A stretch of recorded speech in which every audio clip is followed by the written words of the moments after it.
All right, welcome, Tenaya. We are looking forward to hearing from you. And I think we'll just jump right into it. So you can go ahead and share your screen, and I will ask you questions as they come up. Cool. Sounds good.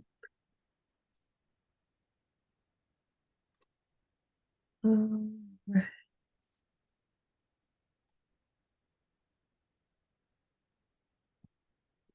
All right. Are you able to see that?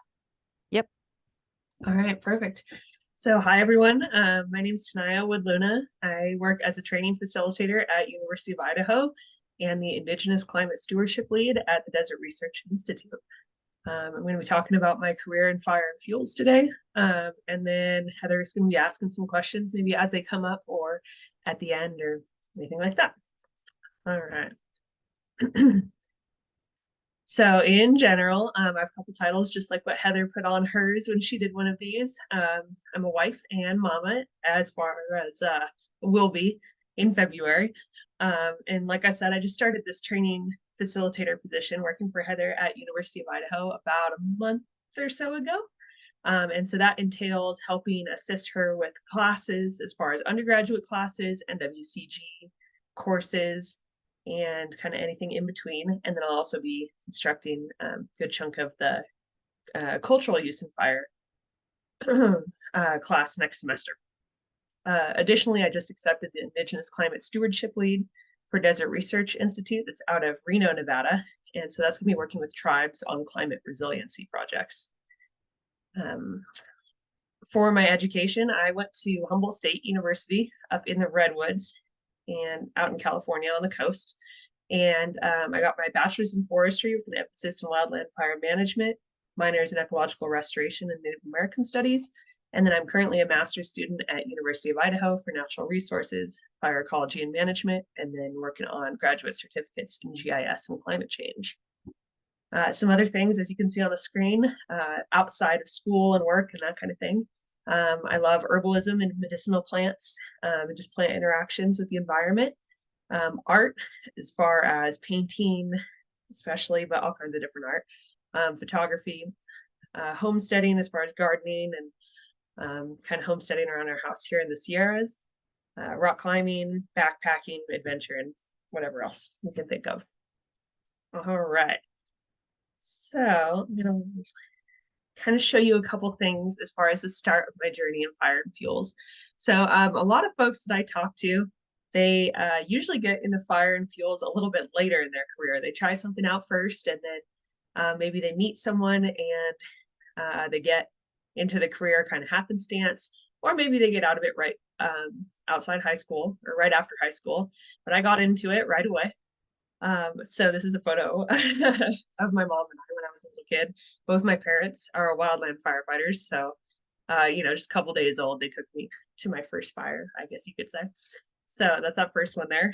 Second one is when I don't know, probably like first grade or something, lighting fires, putting fire on the ground with a drip torch out with my dad on a prescribed fire unit. And then this third photo is the first photo that I could say I actually, got paid to go out on a wildfire. So that was my very first incident, a 30-hour shift overnight. This is my parents and I when I was working on my undergrad. And I was working as a FEMO in this photo. My dad was there as the burn boss, and then my mom was there as logistics and planning.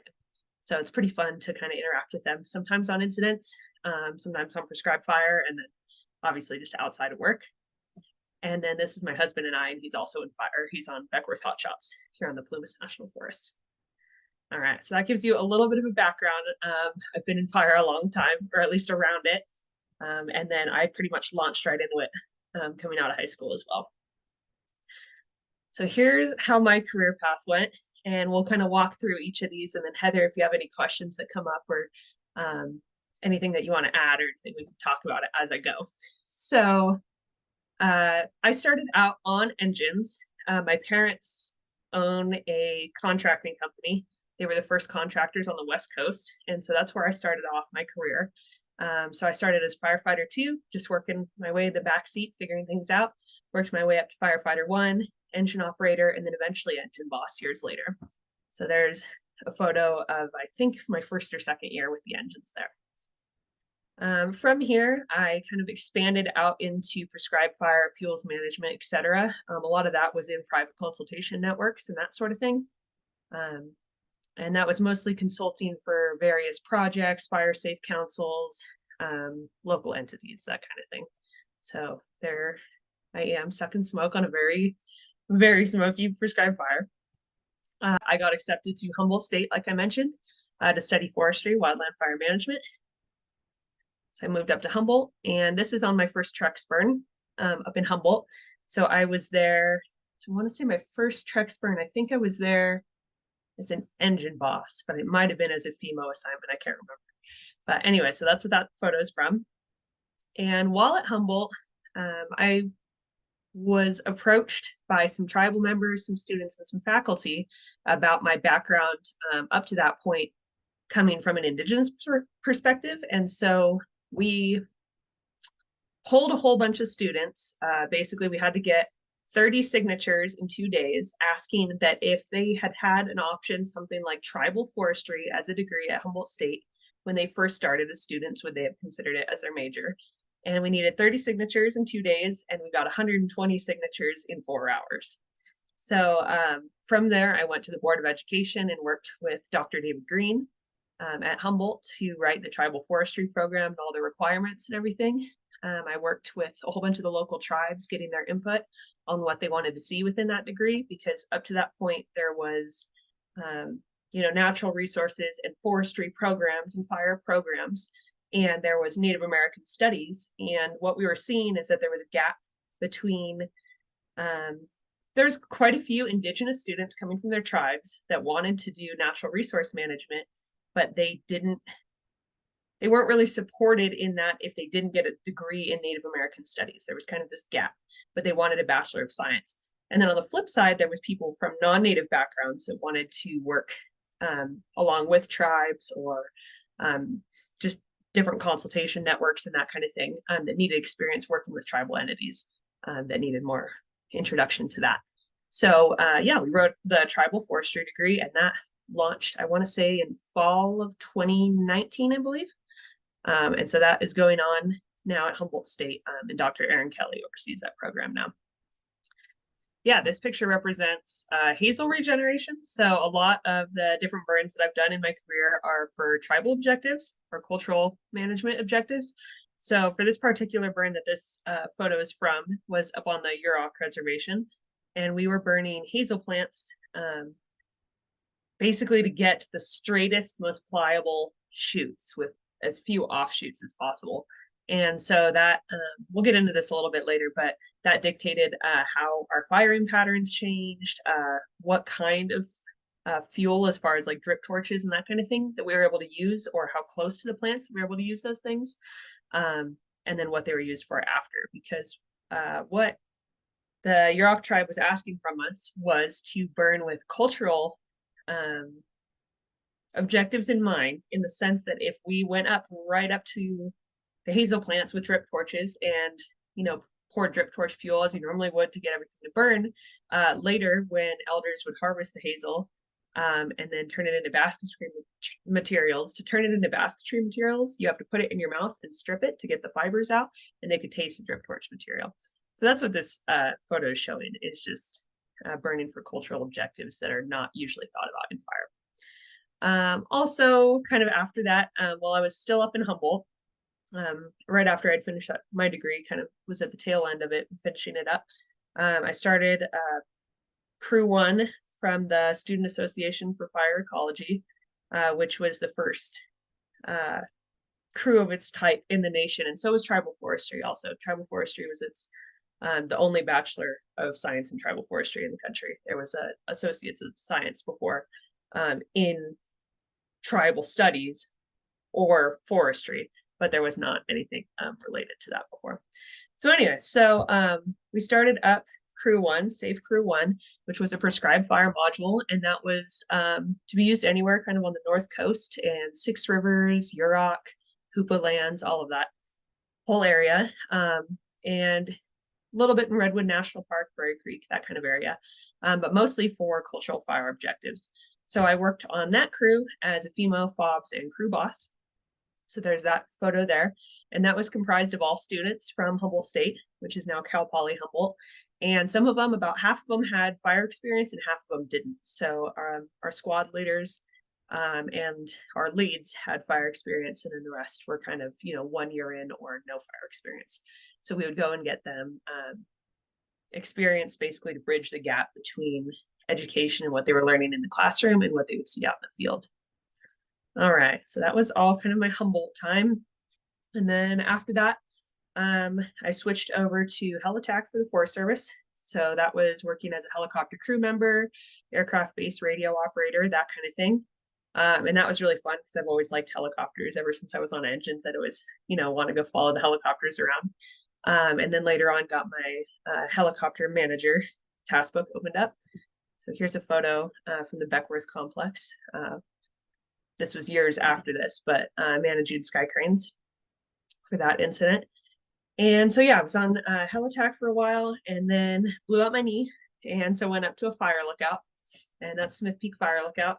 And that ended up being actually one of my favorite summers in all my years in fire. And so I would staff this tower. I would live out of it 5 days a week, go down for 2 days when someone else would be up there, and then come back up. And that was from May to October. And that was actually overlooking the town that I grew up in, which was pretty cool to see it from a different perspective. And so in that position, I was just in charge of looking for smokes, calling them in as far as a lat long, and bearing and azimuth. So we used something called the Osborne Firefinder that you line up a smoke with this device, and then it basically gives you your bearing and your distance to call in a dispatch to see where the fire is. And then from that, you can kind of figure out what your lat long is, nearest roads, that kind of thing. So I worked as a fire lookout, and that was a great time. And I got to take my dog with me, so that was a lot of fun. And so from there, that was kind of end of like seasonal positions. From there, I moved back into fuels management, and that was for the Forest Service as well, mostly prescribed fire planning and implementation. And then I ended up doing a lot of GIS work, since that was a lot of what my degree was in. And then miscellaneous suppression duties throughout the summers. So I'd go out as a heavy equipment boss. During kind of the shoulder seasons, I would act as a burn boss, so RXB3, firing boss, that kind of thing. And then in the summers, I would mainly get requested for aviation operations, so managing large fire areas, helping figure out what they needed as far as aviation resources. So this fire is from when the Beckworth fire, or Beckworth complex, and the Dixie fire merged on the Plumas National Forest. And that's when those two fires merged together. I was acting as a heavy equipment boss with 22 pieces of equipment assigned to me. So that's what that photo is from. So while I was in that position, I was also doing a lot of NWCG instruction. So that was mostly for the basic 40, or used to be basic 32, but introductory wildland fire for high schoolers at the local high schools. And so I revamped all of that curriculum, utilizing fireworks curriculum and that sort of thing. And then incorporated some field trips that hadn't been a part of it before. And got kids out on the ground. They got to go witness some prescribed burns, which was really cool. Get to interact with like the dozer and the helicopter and things like that. So I did that while I was there.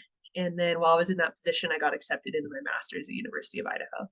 So this photo is from when I was teaching the basic 40 curriculum. So that was one of my co-teachers, which was the first time I had taught with another woman in fire, which was a pretty significant point, just because it had been a long time coming up to that point. I went from that into a detail with the WFM RDNA, which is the Wildland Fire Management Research Development and Application Group. So that's this group here.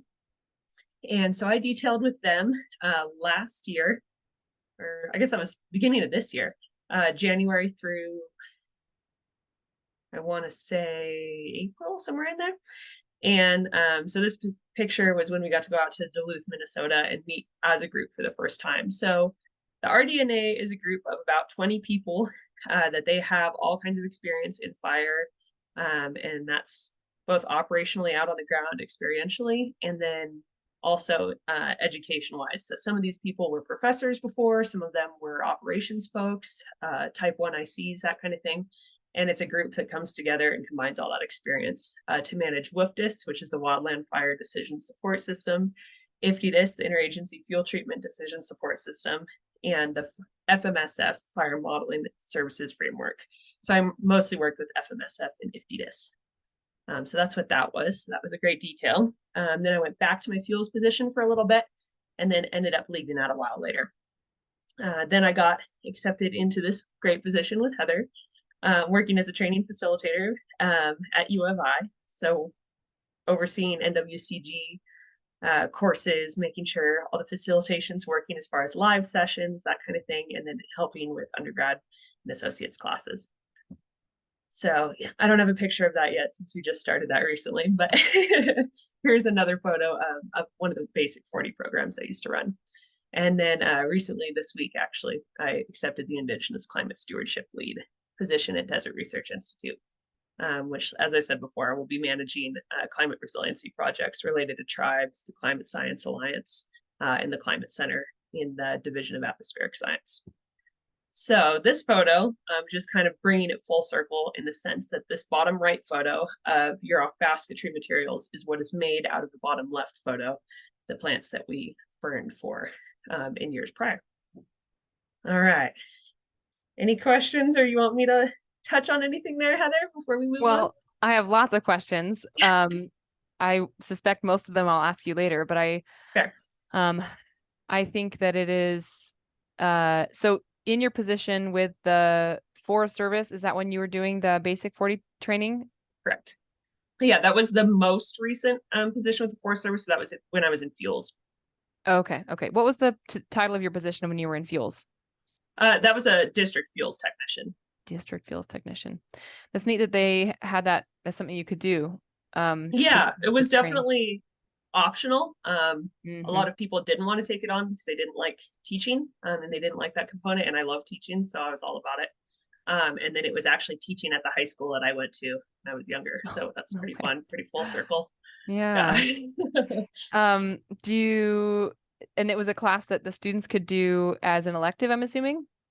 It actually counted as one of their science classes. So the first semester, their fall semester, would be kind of more the fire ecology, dendrology component.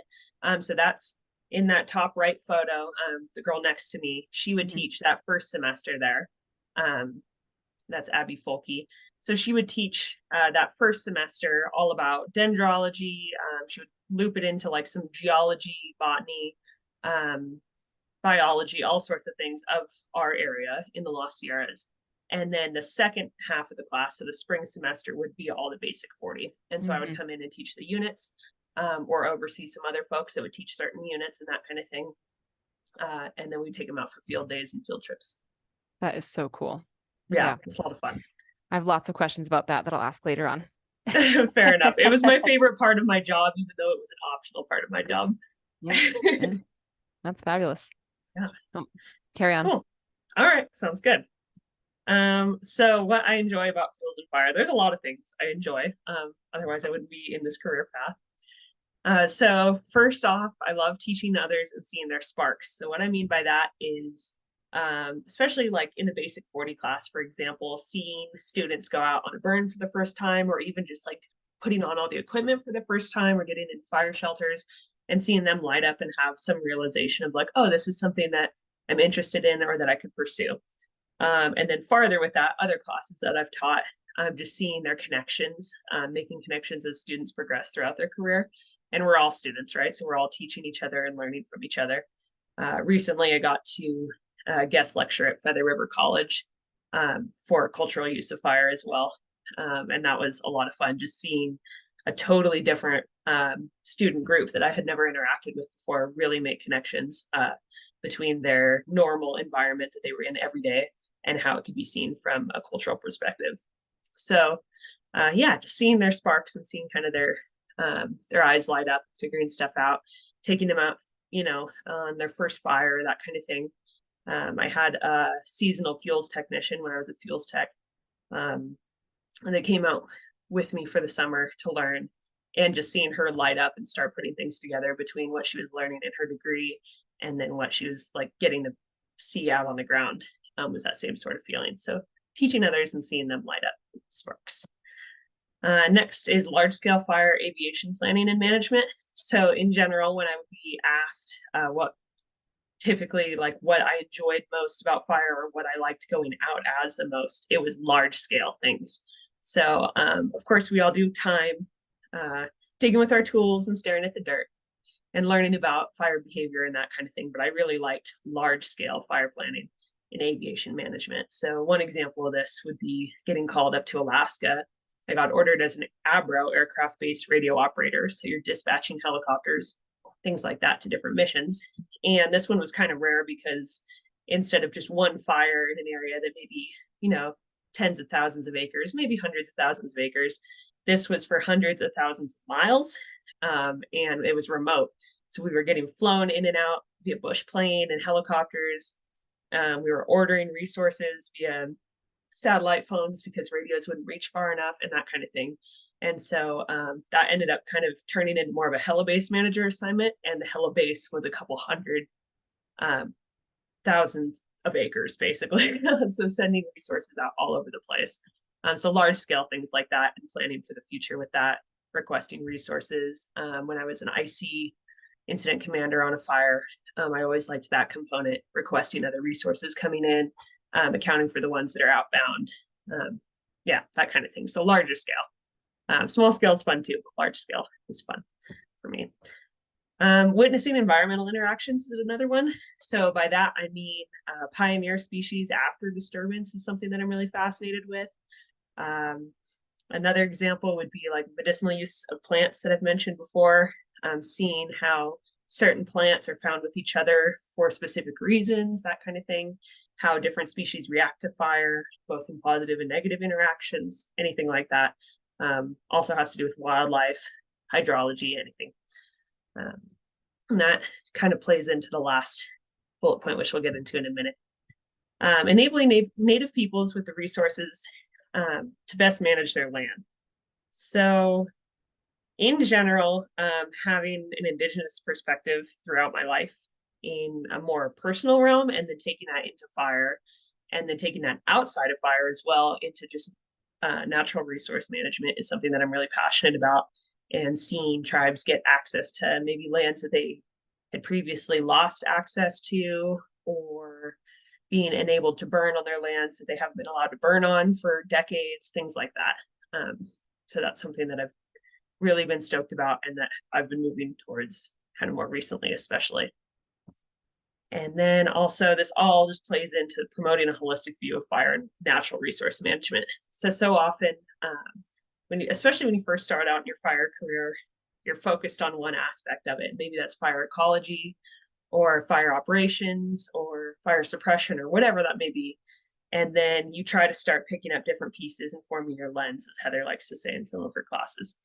And I really like kind of encompassing all of those things in a holistic view, because especially fire is a lot of the times thought of as a bad thing. And in reality, it's an integral, like good part of the environment. So promoting a holistic view, how fire relates to plants, hydrology, soils, all these different things, to create kind of more of a holistic view. And then what I always said, which I would always get laughed at early in my career, is when they said, "What do you want to do with your career?" And my answer was always, "I want to make a difference." And people would laugh because they're like, yeah, what does that mean? Give us an actual answer. That was always my answer. So I think all of those things kind of go together with that one. All right. So you good, Heather? You have something? I like that, making a difference. That's what fire does. It makes a difference, right? It's you get to make your opinion about whether it's good or bad, but it is making a difference. And then we get to decide what the impact that is. But I think that having that as a goal and what you enjoy about it is true, because you get to make a difference by making a difference, huh? Yeah, absolutely. That's great. Absolutely. And that's with fire specifically, or with students, or everything. Yeah. They're all connected. So. Yeah, very cool. Perfect. All right. So moving on. So what are the challenges? So that's a complicated question. I saw this as one of the things to maybe touch on. There's a lot of different challenges, and go into that. Some, policy related, some socioeconomic, challenges with fire and natural resource management. But I wanted to touch on ones that I've personally kind of seen firsthand throughout my career. So first off, when you're first getting into things, just acquiring knowledge. When you're first starting out in your fire career, you're just trying to figure out what you're doing, who you're supposed to be listening to, when to ask questions, and acquiring a variety of knowledge, not just from one person or group or that kind of thing. So that's one challenge. And then within that, could be knowledge on a crew that you're on, maybe, or knowledge at a university or anything like that. So acquisition of knowledge is the first one. Next is gaining experience. So trying to apply for a position, maybe with no prior experience, maybe straight out of high school or straight out of college with no experience, to gaining experience. And then that also applies later in your career as you're trying to transition to different parts of fire and fuels. So making a switch into different crew types or different position types, gaining different experience to round out kind of your view. And then balancing perceptions. So that kind of plays together. So I think the best way to go into your career is trying to acquire your knowledge and your experience and combine them both together into, your best available product for yourself to market, kind of as an employee to your employer, and then also just in your worldview for fire and fuels. But balancing perceptions. So those are sometimes your own perceptions of what you're trying to learn about, especially when you're new in this career. But also others' perceptions of you. So one example of this would be being a woman in fire, and I'm pretty small. And so when I would go out as, say, a heavy equipment boss or something, I could tell that people did not think I knew what I was doing at all. And that's a perception on their behalf, right? Because maybe they've been exposed to other women that either didn't know how to do their job, or maybe they've never seen another female heavy equipment boss, that kind of thing. And so going into a position and trying to do a good job on an incident, but already having someone else's perceptions of you, and trying to show them that you know what you're doing, and that they can trust you, and building that trust. So that's perceptions of the world and perceptions of you is a major challenge that we face. And then shifting the lens. So this is sort of stolen from Heather a little bit, but she always talks about kind of building up your lens with all your experience and your education and your knowledge, and taking also those perceptions and how people perceive you and how you perceive the world, and being able to shift it at the appropriate time. So using the right tools for the right task at the right time for the right job, sort of thing. So just because you have experience maybe on a hand crew or something, and then you go to an incident and maybe you're, I don't know, a firing boss trainee or something in a different fuel type, you're then going to have to shift your lens because you have experience in one fuel type and on one type of crew, but now you're in a totally different fuel type in a totally different place. So just needing to shift your lens and think of things differently, take from local knowledge wherever you're at. Yeah, hopefully that makes sense. All right. I think those are kind of the 4 overarching challenges. And then, of course, there's, plenty of things within that, but we'll keep it there for now. That's very kind of you. Yeah, very good. Cool. All right. So how to be successful in fire and fuels. So here are some things, just knowledge based, that I think are important as you're starting your career in fire and fuels. So first off, we have, when you first start in fire, you learn about all these fire triangles and fire behavior triangles, right? So fuels, weather, topography. So fuels, weather, and terrain. That's some of the first things that we learn about in our classes and in our career. So knowing about the fuel type that you're in, what does the vegetation look like around you? What kind of trees are you in? Is it really dry? Anything like that. So fuels, weather, and that one's always an evolving one, right? Because every day the weather changes, but also what are the climate patterns from the area that you're in? And then the terrain, is it steep, flat? Are you in a swamp? Anything like that. So those are just basic knowledge things that you'll learn when you're starting out in your career. And then those kind of evolve into your understanding of fire behavior and fire ecology. So seeing how fire interacts with the landscape and the plants that you're in, and your tactics that you're using, maybe your firing patterns if you're doing prescribed burns, that kind of thing. And then how the plants and just the environment around that fire, I guess, react to that disturbance and come back afterward. And that plays into fuels management as well. So that goes into the fuel planning. I talked about large scale fire planning and management. So that's kind of what I'm talking about here is fuels management in the sense of long-term longevity, planning for the future and that kind of thing. Knowledge, you'll learn about this as you start in your careers too. Crew and resource dynamics, so utilizing the right tools for the right job. This could be as simple as like knowing when to use hand crews and hand tools for, you know, a little scratch line versus using dozers 5 blades wide on a big incident. And then also knowing how those crews and resources interact with each other. So communications wise, all that. So knowledge, that's something that you'll gain as far as, especially if you switch crew types throughout your career, you'll gain more and more knowledge on that. Mapping is always a good one, knowing where you're at in the woods and how to get out of it or into it. And then medical is always a good one too, especially if you're working on like crews or heliTAC or anything like that. Having some medical skills is always a bonus. All right. Skills that you'll gain throughout your career for success in it. So effective communication, that's a huge one. We talk about communications, especially in fire, as far as like using radio communications is a big one. You can tell if someone knows what they're talking about by how they talk on the radio.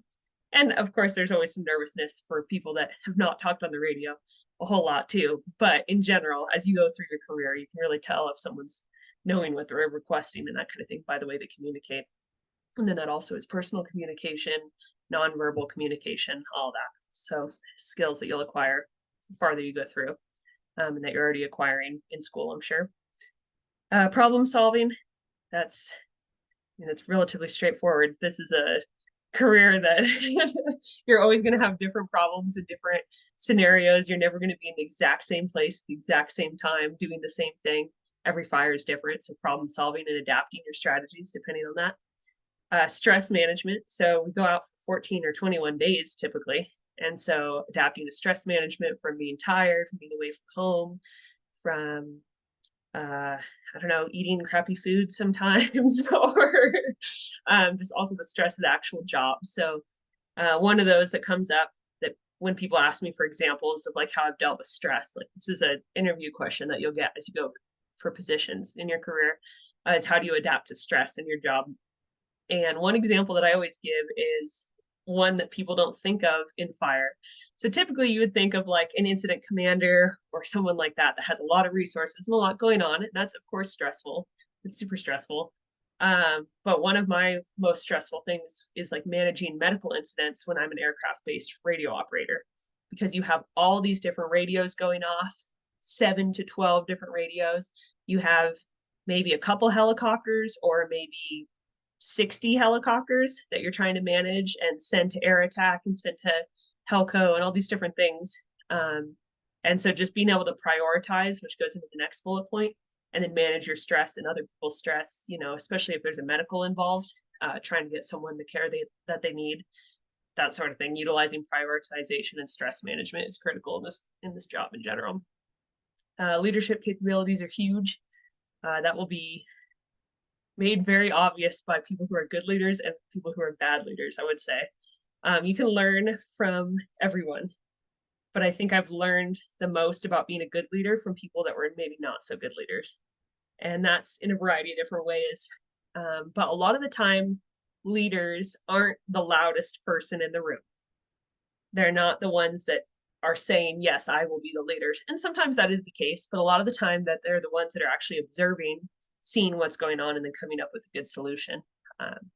So there's different types of leaders, but leadership capabilities are huge in fire. Along with that, perception shifting. I talked about that kind of in the challenges already, but managing your own perceptions of your fire environment, your crew, and that kind of thing, as well as others of you. Skills, drive to continue learning throughout your fire career. None of us can know it all ever. So the more you can continue to learn and continue to reach out and seek opportunities, the better. And then personnel management, which I kind of talked to you about with crew and resource dynamics already. And then attitudes. So attitudes in fire are huge. They will definitely make or break if people want to work with you again, I would say, or if you're going for a job, if you get that job, it's largely contingent on your attitude. So commitment and perseverance. So one example of this is when you're first putting in applications, and firing stuff off on like USA Jobs or whatever it may be. If you just do that and fire off your resume into space, nobody's ever going to know who you are. But if you actually commit to maybe a couple different places that you really like or that you want to go, or one or two different crews that you really want to be on, and you make the effort to like call them and go visit them, then that's going to show commitment and perseverance to that crew. And then later in your career, maybe it's setting goals, maybe going back for your master's like I did after I took a little break or anything like that. Just setting goals, whether that's getting on a crew, going for more schooling, whatever, and actually committing to following those through. Critical thinking, that kind of goes into the problem solving that I already touched on, but just being able to critically think on your feet. This is a profession that you're having to constantly adapt and make decisions quickly. So that's really important. And then maintaining a positive attitude, especially if you're working on a crew rather than kind of out in the woods by yourself. If you're working on a crew and you have a positive attitude, they're going to want you there. Versus if you're not stoked to be there, everybody's going to know it. So positive attitude is huge. Throughout your career too, it makes a big difference that people remember that you have a positive attitude and they specifically name request you to come on assignments because they know that you're easy to work with and that you know what you're doing. So that's a huge one. And willingness to ask questions, especially early in your career when you're just trying to figure out things for yourself. Being able to ask questions and know the appropriate times when to ask and when to clarify. That's huge. The last couple are ones that I think evolve with you throughout your career. So there's tons of different examples, but courage for change. So that might be change in your career, knowing when it's time to shift to a different crew or agency or anything like that. And then also courage for change in the sense of how things are done. Maybe that's going to a new forest and seeing that prescribed fire isn't a big deal there, but it could be. Or maybe I don't know, their objectives are different than what you would have thought that they would have been. Having the courage to ask why that's the case and then pushing for change, for positive change. So maybe implementing more fire in an area, changing how you suppress fire in certain areas, that kind of thing. Attitudes as far as trust, that's with your crew members, with yourself, with your resources. If you trust resources, say you're an incident commander or a burn boss or that kind of thing, and you trust your resources, they're going to do better work for you because you're putting your trust in them versus if you're breathing down their neck the whole time. So trust is a huge one. And then that also builds their own trust in you by kind of making that a two-way street. Honesty is also big in fire and fuels, just owning up to when you messed up or when you could do something better, kind of learning from critique, that kind of thing, and just owning up. And then focus. So being able to focus in on what needs to be done and prioritize. And yeah, I think that's pretty self-explanatory. Cool. Anything on this one, Heather? You want me to keep going? No, this looks great. I'm looking forward to hearing how this ties into your next one. Yeah, sounds good. So I actually switched this a little bit around. So in general, so you had another slide on here that ties into life. And I think all of those are applicable in the life. Good. But I kind of just switched it up and more so turned it straight into advancing and getting your career. Cool. So have the courage to take your first step. So whether that's education by enrolling in school or gaining experience on a crew or anything like that. So by the skills that I talked about in the previous slide, that should kind of enable you, if you're already thinking about those things, of what employers are looking for. So having the courage to take the first step. There is a need for both education and experience. So old school way of thinking in fire is that you have to have a ton of experience and that's the only way to do it. And of course you need experience, to see things out on the ground for yourself, but also there's a huge benefit in having some education with that and learning from others. So there's definitely a huge need for both and to be able to combine those in one holistic lens. Persevere to take the next step. So I talked about this a little bit. Seek out opportunity, follow it, and then make connections and maintain them. So I talked about maintaining a positive attitude, that people are going to want to work with you. That's what I'm talking about. Make connections and maintain them. If you get a really good evaluation on a task book on an assignment, for example, and then someone says, reach out anytime, like they're telling you that because they mean it, and they're putting ink in your task book because they believe in what you're doing. So maintain those relationships after you've just met them the one time, because you're definitely going to see them again. Fire is a small world, and so you're going to run into people over and over. Build additional skill sets, and don't be afraid to change it up as needed, but stick to your commitments. So by this, I mean, don't just get stuck in one area of fire. So often people think, oh, I want to be on this crew and that's what I'm going to do forever. Or, oh, I'm going to be a fire ecologist and that's all that I've ever wanted to do. And that's where my track is. And I would say that some of the best parts of my career were ones that I had no idea existed or saw coming. And so being kind of capable and up for changing it up when things like that come up is huge, but also sticking to your commitments. So if you commit to being on a crew or in a position or something, stick to it, follow it through, and do it to the best of your ability. Perfect. All right. Combine your knowledge and experience to form your lens. I've talked about that one enough.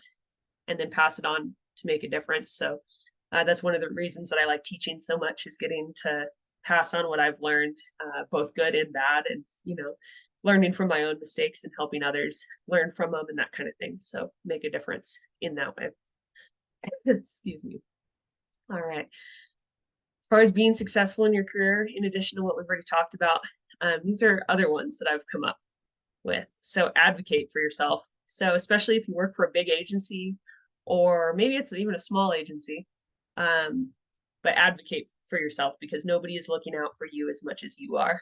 And so make sure you're looking for the best opportunities, making sure you're being treated right, that you're being taken care of, not being a high maintenance employee or anything like that on the crew, but just making sure that you're getting what you're actually looking for and what you're there to learn and grow from. So advocate for yourself, and then have the courage to change it if it's not right. Grow from critique.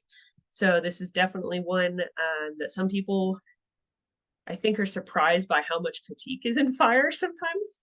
So especially when you're on a crew, they are purposely going to try to be pretty harsh with you. Say like on a hot shot crew or something, be pretty harsh with you to see if you can stand it and if you can, pay your dues and hang in there, and then you'll be one of them after that. And so they're not doing that to be mean, they're doing it to see if you can be your best. So grow from your critiques. That's also if, you go out your first assignment, I don't know, on the new task book, and it doesn't go as well as you planned.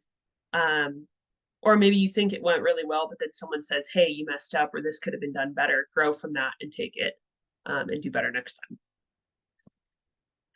Form your lens, like I keep talking about, and make yourself stand out. So not all of us are meant to have the exact same resume and the exact same career path. Everybody's different. Everyone that I'm sure that you guys have talked to for this class has been different. So make yourself stand out, so that way when you go onto a new opportunity, they see, different little tidbits that maybe the last person didn't have, or that are different from the next person that comes in after you. So form your lens and make it yourself stand out. That's only going to do you favors and the organization that you're working for. Be a team player. This really comes into play if you're on a crew or just with a lot of resources or that kind of thing. Always be kind and offer to help others. So that's anywhere on the fire line. People are going to be stoked if you're offering to help them, and they'll remember if you are not. Maintain a good work-life balance. I think that's really tough in this career sometimes because, for 6 months out of the year, people are largely gone from home for 14 or 21 days. And so making sure that when you are home, that you're balancing that work-life balance out. And then later in your career, this is, this comes into play more and more, maintaining a good work-life balance and making sure that you're getting out of your career what you want. And so, sometimes that means maintaining a position, but just modifying it. And sometimes that means totally switching it up. So this definitely comes into play with families and that kind of thing, but just maintaining a good work-life balance, whether that's just you by yourself or if that incorporates other people. Maintain your reputation. I think I've talked enough about that, but be easy to work with, be happy to help, and keep learning so that people know that they want to work with you again. And then constantly evolve, always continue your quest for learning, and then pass that on to others. All right, questions? How do you think you formed this desire to teach? What do you think that came from? Desire to teach and share and pass on. I think I've always liked doing that. One of the biggest things that I would say kind of sparked that is my first couple jobs, like in fire out of high school. They would always teach you these skills, whether that's, like portable pumps or engines or whatever. They teach you these skills. And then the best leaders that I've had or best teachers that I've had, they show you first, then you do it, and you work on it, whatever, until you master it. And then they make you teach it to someone else. And that's also shown in task books. That's a good way to do it on task books. You really know your stuff if you can actually teach it to someone else. And I've always really enjoyed that. As far as there's so many different learning styles and there's so many different teaching styles. And so being able to kind of key in on those when you're working with different people sort of fascinates me, I guess. Mm-hmm. Yeah. Mm-hmm. And so that's, I think, where that started, and then it's built up from there. So you've had some good examples of Yeah. teaching and found some success in that. Mm-hmm. Yeah. Yeah. I would say another fun one is I got to go to like PFTC, which is the Prescribed Fire Training Center out in the Southeast, to burn in Florida, Georgia, South Carolina, Alabama, all over the place. And that was the same sort of concept, that one day maybe you were the firing boss, and then the next day someone else was the firing boss, and you were just someone dragging a torch for them. And so you learned just as much the days that you weren't the actual firing boss trainee, that you were watching someone else learn. And then when it was your turn, then you had learned from what they had done the previous day, taken your experience and your knowledge that you already had, and then applied it on the day that it was your turn. And then maybe the following day, it's your turn to teach someone else what you learned the previous day. Mm-hmm. So I think that same kind of strategy shows up throughout my career in fire and fuels a lot. Yeah. So you've just gotten this position with the now you'll have to remind me the name of it, but Desert Research Institute. tell me what you know about it. What is this, and what is the institute about, and what do you think you'll be doing with them? Yeah, absolutely. So Desert Research Institute is in Reno, Nevada, which is about 45 minutes from here. And I always drove by it. I actually went to community college right next to it. And you know that it's like a really high up research institution. And you know some cool stuff goes on in there, but you're not exactly sure what. Nobody really knows exactly what it is. They have like a whole bunch of solar panels, and it's like climate oriented. And that was kind of always how I saw it when I was first driving by in community college. And I went up to Humboldt, which is also very sustainable, hippied out sort of place. And then came back here a while later and that kind of thing.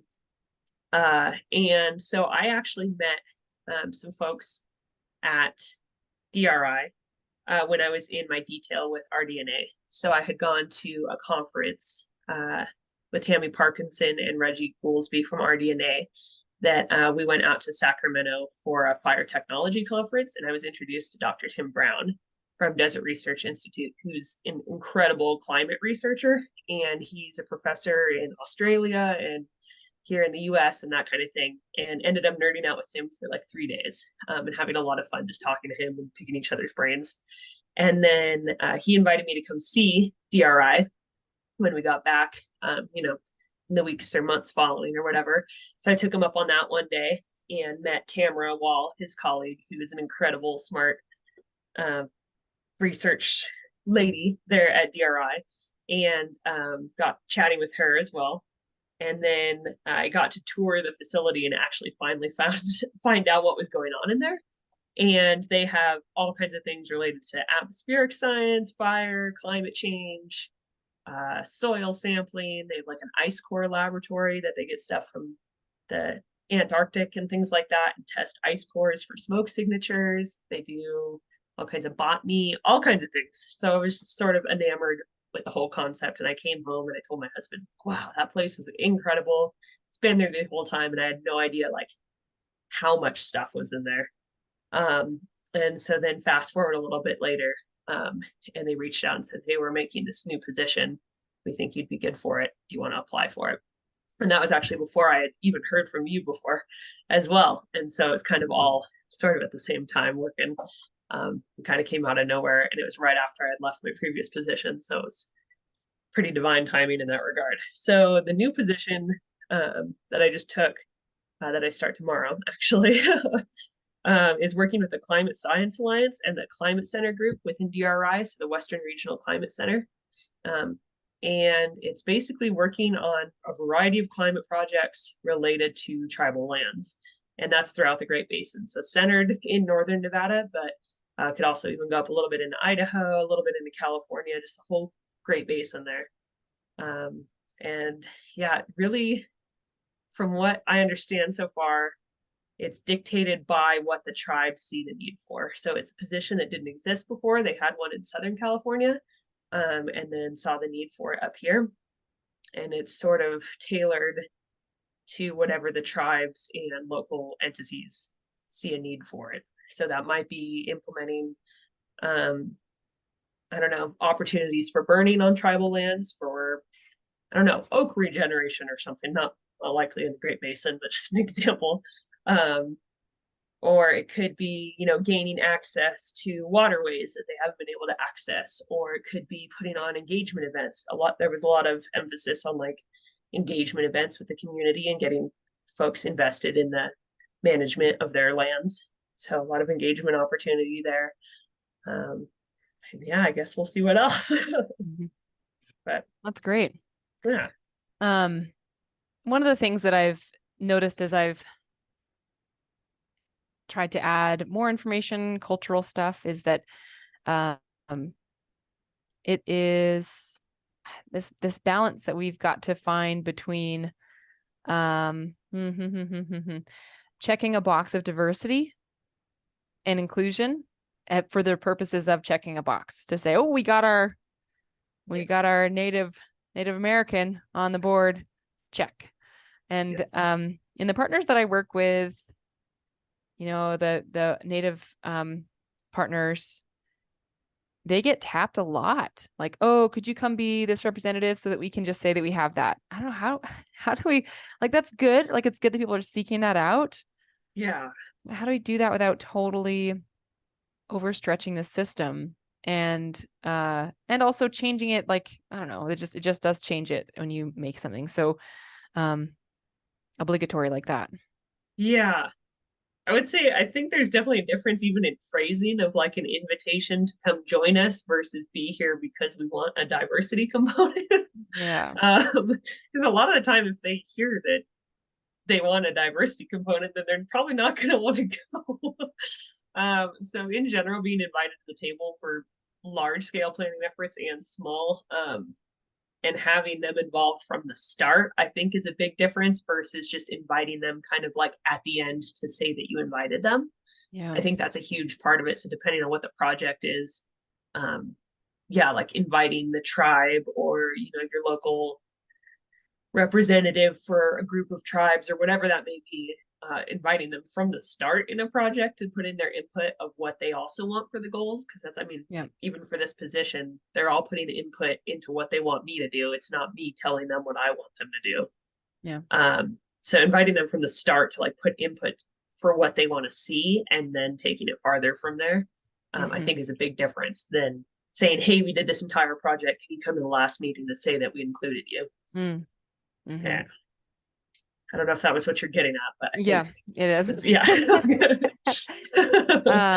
Well, it's neat what you're doing. It's neat where you've gotten because you have made yourself into a combination of things that are unlikely to happen together. There's not very many people that have those operational qualifications, plus teaching passion and experience, plus connection with traditional knowledge of both cultures and of plants and animals and that. So I'm really, really glad to that you are interested in sharing that, because I feel like that's the you know, you mentioned your picture about the one time, the first time you taught with a woman. Like, oh darn, took that long, huh? Oh yeah, no, that's a big deal. Like I'm the same Alaska fire assignment. Like I was stunned to finally have like female operations. And I was like, wow, this has been a long time. Or like my very first fire season, I remember seeing one female EMT, and that was it. So the only woman that I knew when I was starting my career in fire was my mom. But other than that, I didn't really know any. Yeah. So that's why I pointed that out, is because it was like, wow, not only am I teaching a cool class that I'm stoked on, it's also teaching with another woman. Like, it's two Mm-hmm. women teaching this class. Just like when you and I teach, it's the same sort of stoke for that same reason. Mm-hmm. Yeah. Yes.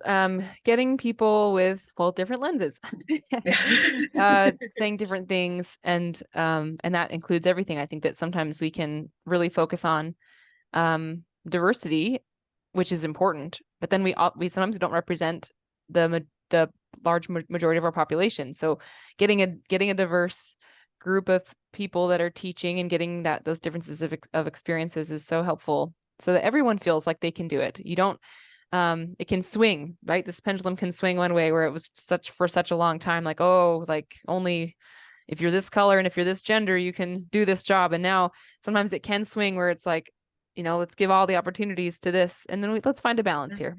We can make everybody, no matter what color or gender they are, we can make everybody successful in this field. And we can hopefully help them think about themselves as a piece of a larger network instead of the only piece in the network. Agreed. Absolutely. And I mean, I would just say diversity, like on crews and stuff, has grown in general. Yeah, Like, totally there's no way that I could go to an incident now and not see someone of color or a woman on a crew. Yeah. Which is not the case when I started in fire whatsoever. Yeah. So that's pretty cool to see. Yeah, and diversities of educations and diversities of well, I know lots of things. Yeah, I think the diversity of education. Preferences. Yeah, well, the diversity of education is huge too, because a lot of depending on different spheres of influence that you're working in or whatever, maybe education is valued really highly, and in a different sphere, maybe experience is valued really highly, but a lot of the time they don't communicate at all.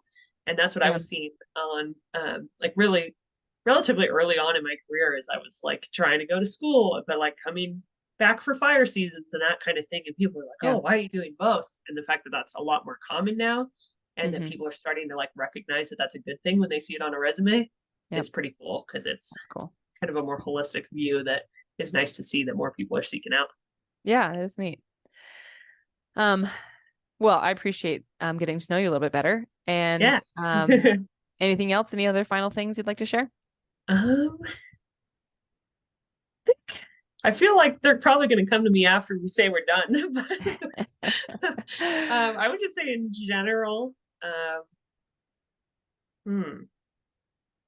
one, like, don't be afraid to start in it just because it's an intimidating field, because that is a thing for people that they're scared to get into it.